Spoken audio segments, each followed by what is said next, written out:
इन चीज़ों से आपका अमरूद का पौधा फूलों और फलों से भर जाएगा। जी हाँ दोस्तों, फरवरी मार्च के महीने में आपको अपने अमरूद के पौधे में ये 3-4 तरह का फर्टिलाइज़र और कुछ ज़रूरी काम अवश्य करने चाहिए, जिससे आपका आपका अमरूद का पौधा फलों और फूलों से भर जाएगा। हेलो फ्रेंड्स, कैसे हैं आप सभी?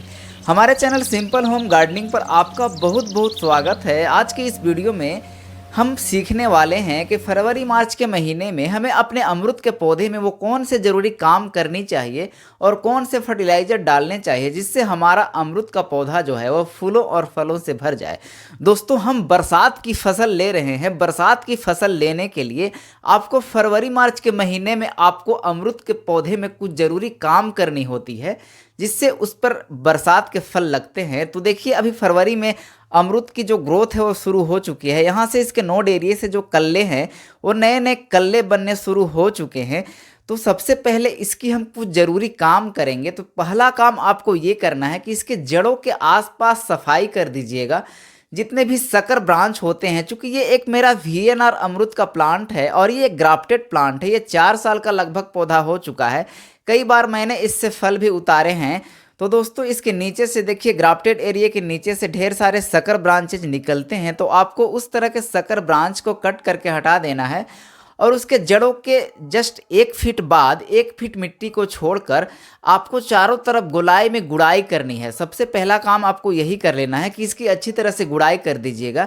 गुड़ाई आपको लगभग 6 से 8 इंच करनी है। बस इतनी गुड़ाई कीजिएगा कि इसके जड़ें जो है वो नज़र आने लगे, क्योंकि वीडियो में आगे मैं इसमें कौन कौन सा फर्टिलाइज़र आपको देना है फरवरी मार्च के महीने में, इसके बारे में जानकारी दूंगा, जिससे आपका पौधे पर ढेर सारा फूल लगेगा, फल में तब्दील होंगे, आपको बरसात की भरपूर फसल मिलेगी। तो इस तरह से आपको मिट्टी की गुड़ाई कर देनी है। चारों तरफ गोलाई में मिट्टी की गुड़ाई कीजिएगा।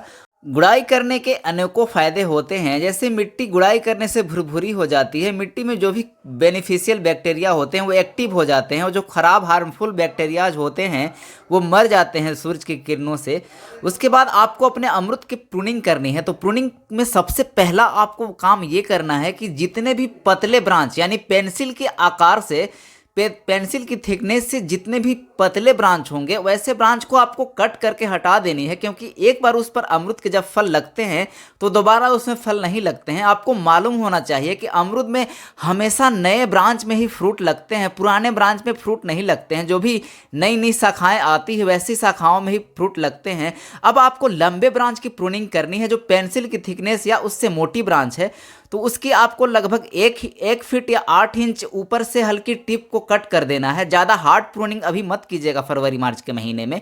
और उसके बाद सारे पत्तों को आपको इस तरह से हटा देना है। पत्ते जो हैं वो प्लांट के न्यूट्रिएंट को लेते रहते हैं, तो आपको पत्ते को नहीं रहने देना है। उसके साथ साथ जो भी ब्रांच एक दूसरे से अटैच में हो या एक दूसरे से रगड़ खा रहे हों, तो इस तरह के ब्रांच को भी आपको कट करके हटा देना है, ताकि आपके प्लांट में अच्छी तरह से हवा का प्रवाह हो, जिससे प्लांट की ग्रोथ जो है वो काफ़ी अच्छी तरह से चलती रहे।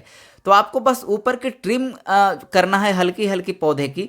जैसे कि मैंने अपने सारे ब्रांच की प्रूनिंग कर दिया है कुछ इस तरह से। सारे जितने भी हमारे अमरूद के पौधे पर जो भी ब्रांच थे उसकी मैंने ऊपर के टिप को लगभग 6 इंच 8 इंच कट करके हटा दिया है और सारे पत्तों को मैंने रिमूव कर दिया है कुछ इस तरह से। और अब मिट्टी की जो मैंने गुड़ाई की थी उसमें आपको एक क्यारी बनानी है। क्यारी आपको एक 1.5 फीट मिट्टी को उसके जड़ के आसपास छोड़कर चारों तरफ की मिट्टी को किनारे करना है। एक क्यारी गड्ढा सा बनाना है, लगभग 6 इंच 8 इंच गड्ढा होना चाहिए। वहाँ पे जड़ें जो होती है वो प्लांट की जो न्यूट्रिएंट लेने वाली जड़ें होती है वो यहीं पे होती है, इसलिए यहीं पे अमरूद को फर्टिलाइज़र दिया जाता है, जड़ से थोड़ा दूर पर, ताकि अमरूद में अच्छी तरह से न्यूट्रिएंट मिल सके और अमरूद का पौधा जो है वो आसानी से जो है वो ग्रोथ कर सके। देखिए, इसकी जड़ें भी आपको नज़र आ रही होगी। अब हम इसमें कुछ खाद ऐड करेंगे। तो दोस्तों, पहला जो ये खाद है ये बकरी की खाद है, गोट मैन्योर जिसे कहा जाता है। गोबर खाद से भी ज़्यादा इसमें न्यूट्रिएंट होती हैं। उसमें नाइट्रोजन, फॉस्फोरस और पोटेशियम और बहुत सारे माइक्रो न्यूट्रिएंट होते हैं। तो मैंने एक 4 साल के अमरूद ज़मीन में जो मेरा प्लांट लगा हुआ है इसके लिए मैंने 3 किलो ये बकरी का खाद लिया हुआ है। ये काफ़ी लाइट वेट होता है। तो 3 किलो मैंने अपने 4 साल पुराने अमरूद के पौधे के लिए लिया है। आप गमले में अमरूद का पौधा अगर लगाए हैं तो उसके लिए आप 200 से 300 ग्राम से ज़्यादा यूज मत कीजिएगा। उसके बाद दूसरा जो फर्टिलाइज़र आपको लेनी है ये नीम खली है। नीम खली से पौधों की जड़ों में जो बीमारियां होती हैं, कीड़े मकोड़े जो होते हैं वो नहीं लगते हैं।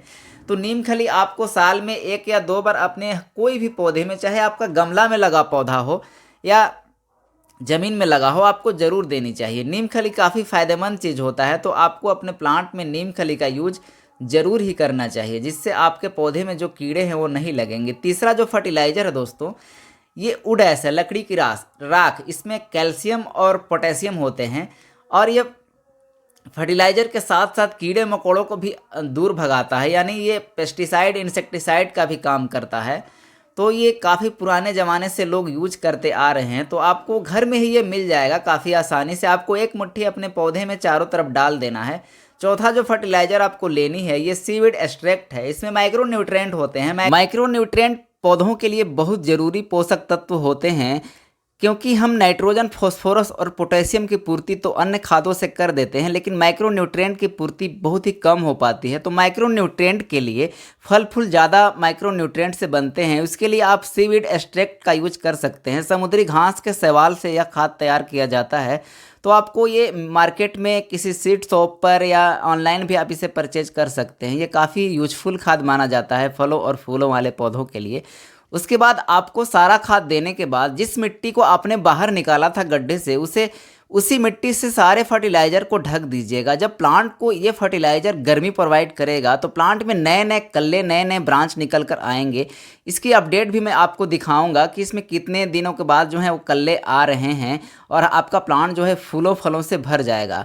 तो ये जानकारी आपको कैसी लगी हमें कमेंट सेक्शन में ज़रूर बताइएगा। वीडियो पसंद आने पर वीडियो को एक लाइक और हमारे चैनल सिंपल होम गार्डनिंग को सब्सक्राइब करके बेल नोटिफिकेशन जरूर दबाइएगा। वीडियो देखने के लिए आपका बहुत बहुत धन्यवाद। Thanks for watching.